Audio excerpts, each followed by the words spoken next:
E aí pessoal, aqui é o Renato e continuando nossa série de vídeos sobre eixos de transmissão de potência com o método de projeto, agora a gente vai para a parte de inserir os carregamentos do eixo. Para poder continuar, vou clicar aqui com o botão direito no meu eixo, que já tinha sido projetado, né? E vou abrir editar utilizando Design Accelerator.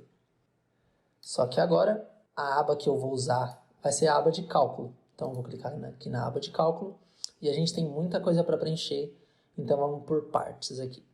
A primeira coisa que eu vou fazer é determinar o material desse eixo. Então eu vou clicar nessa caixinha e para marcar o material do usuário e eu vou procurar por aço. Se por acaso você quiser mudar as configurações, você muda depois, mas nosso eixo é de aço. Então ele tem o E de 206 gigapascal, o G de 80 gigapascal e a densidade vai ser de 7.860 kg por metro cúbico. Aqui nas propriedades de cálculo eu vou marcar a opção de usar densidade e o coeficiente de deslocação cortante que eu vou usar vai ser esse 1,188.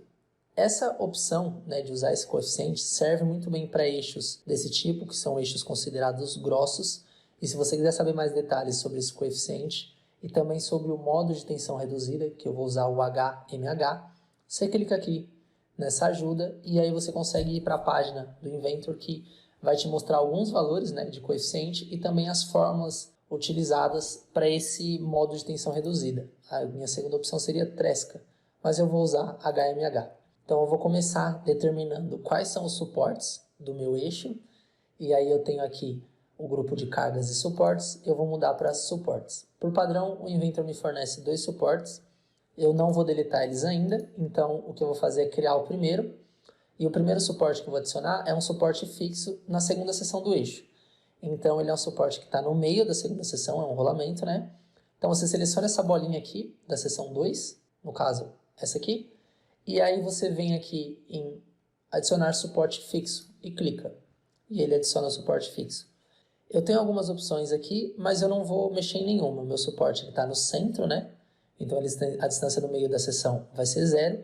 E essas opções não interessam para a gente agora. São opções do rolamento. E basta marcar um OK. E aí agora, no meio da seção 4, nessa bolinha no meio da seção 4, eu vou adicionar um suporte deslizante, que é um suporte livre. Aí eu seleciono aqui, não marco nenhuma das opções, deixo do jeito que está, né? Tudo 0, dou um OK. E agora eu posso excluir esses 2 suportes que eu não estou utilizando, que é o suporte 1, vou deletar, e o suporte 2. E aí eu fiquei com um suporte fixo na seção 2 e um suporte livre na seção 3. Tranquilo? Agora, já para os carregamentos, eu vou mudar aqui de cargas e suportes, eu vou colocar cargas.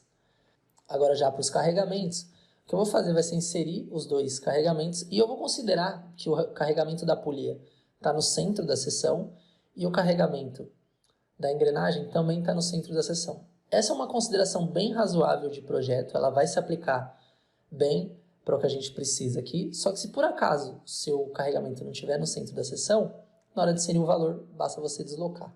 Então eu vou começar com esse aqui, deixa eu alinhar de novo o meu eixo ao esboço dos carregamentos que vai aparecer aqui embaixo, para ficar mais simples de entender.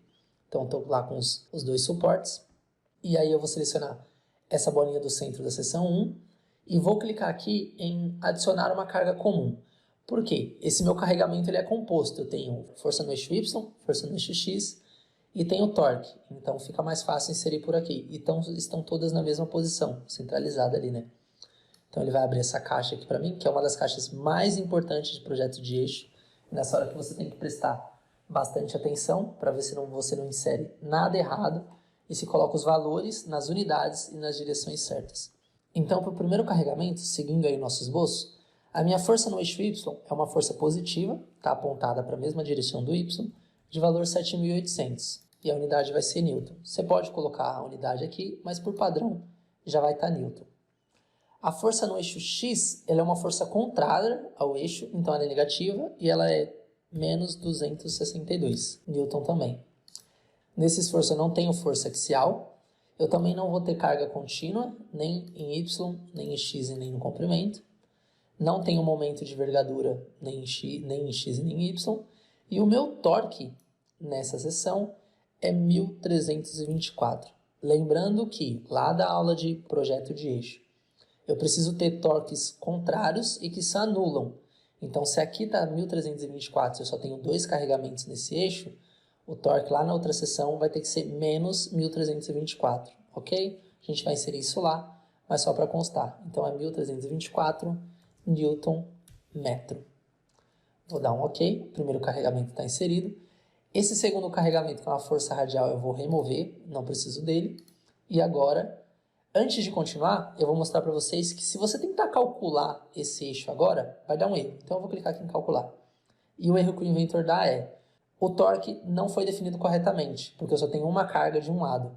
Utilize 2 momentos opostos reciprocamente para que a soma seja zero. Então esse erro já informa para a gente que a gente forneceu os carregamentos errados de alguma forma. Aí agora eu vou clicar aqui na seção de saída, na bolinha da seção de saída, e vou inserir uma carga comum. Aí essa carga é um pouco mais complexa.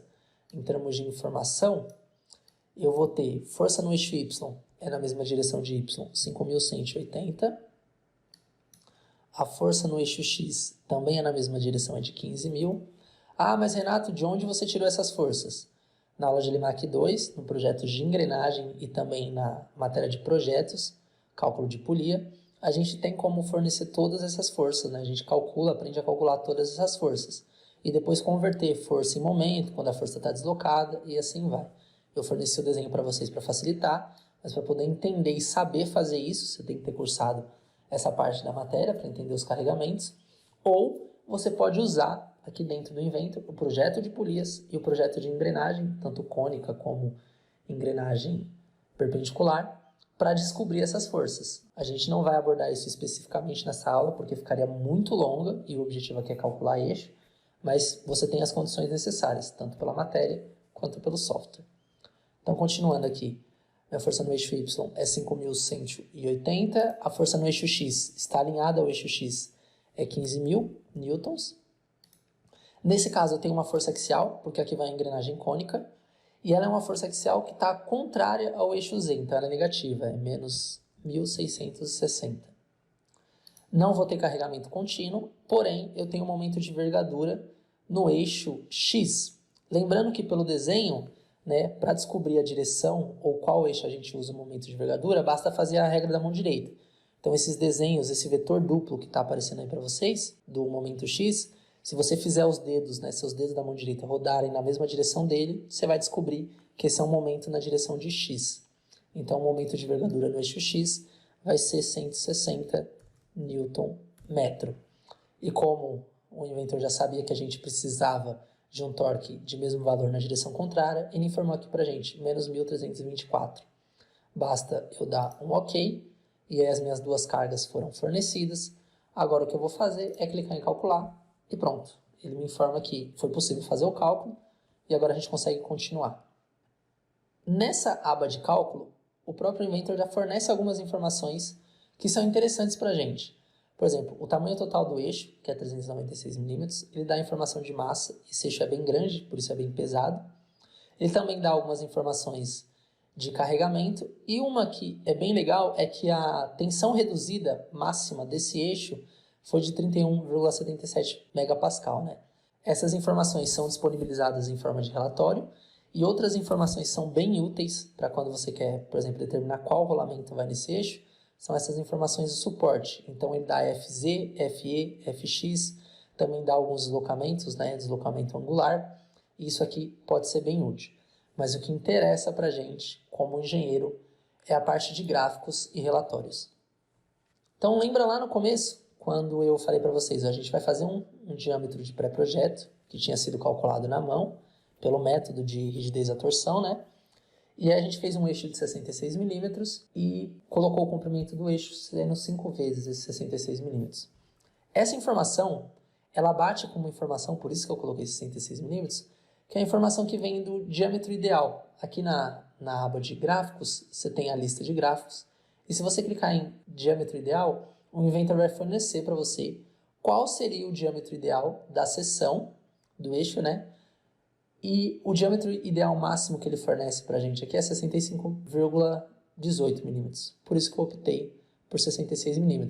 Essa informação bate com a informação de cálculo de pré-projeto. Vale lembrar que O Inventor é muito bom, ele ajuda a gente a fazer os cálculos, só que ele não é o software mais completo. Infelizmente, ele não leva em consideração concentradores de tensão e algumas outras informações que a gente usa para calcular pelo método da ASME, né, pelo diâmetro da ASME, lá na matéria de elementos de máquinas. Porém, essas informações que o software gera são muito úteis, porque você já tem aqui tensão reduzida. Você também vai ter momento de envergadura, né, se você quiser utilizar. E aí você tem tanto o momento de envergadura no eixo X, quanto no eixo Y, para todas as áreas, para todas as seções do eixo. Tranquilo? Então, esse gráfico ele acaba sendo bem útil, mesmo se você quer utilizar o método da ASME para fazer o cálculo do eixo. Então, a partir disso, você já tem um começo bem preciso, diga-se de passagem, de como o seu eixo tem que ser. Então, como o meu diâmetro ideal máximo que ele pediu foi 66 mm, só que ele não leva em consideração os concentradores de tensão, se você pega esses resultados aqui, né, esses valores daqui, e continua fazendo o cálculo com os raios de adoçamento, com a chaveta, você vai descobrir pelos cálculos que o menor diâmetro que esse eixo pode ter vai ser 68 mm. Então, se você pega, por exemplo, essa primeira seção, a seção de entrada, e coloca os 68 mm mais aquele 7,5, que é a profundidade da chaveta, dá os 75, aproximadamente os 75, tá? Arredondando as coisas. Eu acho que, se não me engano, não foi exatamente 68, foi 67 e alguma coisa, mas arredondando, a gente descobriu aí que a seção de entrada do eixo foi de 75 mm. A seção aqui do meio não precisaria dos 90 mm, mas como a gente tem dois rolamentos, que eles são encostados nessa parte, né? E para poder facilitar o processo de usinagem, a gente colocou com 90 mm, e aí fica muito mais fácil para usinar, e o eixo, por si só, como um todo, ele resiste a todos os carregamentos. E agora o que eu vou fazer é clicar nesse botãozinho aqui, que é o botão de resultados. E é aqui que a mágica acontece, porque eu tenho um relatório completo do Inventor sobre as coisas que eu fiz no eixo. Então, eu tenho todas as cargas que eu forneci, informações sobre os suportes, quais foram os resultados, e aqui eu tenho os gráficos, são bem úteis, gráficos de força cortante, e o mais importante para a gente que usa o método da ASME é o momento de envergadura, e lá embaixo a gente tem também o último, né? Tensão reduzida e o diâmetro ideal. Então, fazer o projeto do eixo a partir daqui, mesmo se você vai utilizar o método da ASME para fazer o cálculo final, já te dá muitas informações para poupar o tempo. O cálculo de momentos mesmo em seções, ele é bem complexo, e aí se for fazer para várias seções do eixo, você tem que fazer várias vezes o cálculo. E uma informação que é bem interessante aqui, eu vou fechar esse relatório. Aqui na aba de cálculo, eu optei por número de divisões do eixo ser 1000, mas eu recomendo que você faça 396, que é o comprimento do eixo. Isso quer dizer que o Inventor vai fazer um cálculo, né, a cada 1 milímetro. Então, a cada milímetro do eixo, você vai ter uma informação naquela no gráfico. Se você quiser uma informação a cada meio milímetro, você vai vezes 2. Se quiser a cada 1/3 de milímetro, vezes 3, e assim vai. Então, esse é o número de divisões do eixo. Eu vou deixar em 396, dá um OK, e nosso eixo está finalizado. Se por acaso você quiser imprimir o relatório ou utilizar, deixa eu até voltar aqui, eu vou editar utilizando o Design Accelerator. Deixa ele abrir. Voltar aqui em gráficos e eu vou clicar em resultados, e aí basta, tem o mesmo relatório, eu apertar um Ctrl P, e na hora que eu aperto o Ctrl P ele traz os relatórios aqui para mim desse jeito. Certo, gente? Então com isso a gente termina essa parte de cálculo, vou parar o vídeo por aqui, e no próximo vídeo, próximo e último dessa sequência de eixos pelo método de projeto, a gente vai ver algumas boas práticas para construir eixos pelo método de projeto dentro do software. Tranquilo? Então, até mais!